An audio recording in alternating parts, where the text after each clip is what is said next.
Assalomu alaykum aka-uka birodarlar. Musofir yurtda oilam deb tinim bilmay mehnat qilayotgan qadrdonlar. Bugun ajoyib video dalniboychilarga bag'ishlanadi. Bu videomiz do'stlar, agar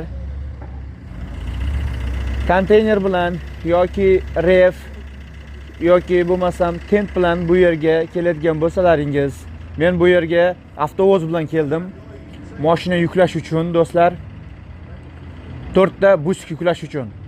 Birinchi bu mana bu yerga kelayotgan paytingiz do'stlar, mana shu yerda ko'rib turibsizlar, охрана turibdi. Охрана postidan o'tayotgan paytingiz siz ularga pasportlaringizni berasiz. Ular esa sizlarga o'sha pasportlaringizni o'rniga propisk beradi va chiqayotgan paytda o'sha propiskni qaytarasiz va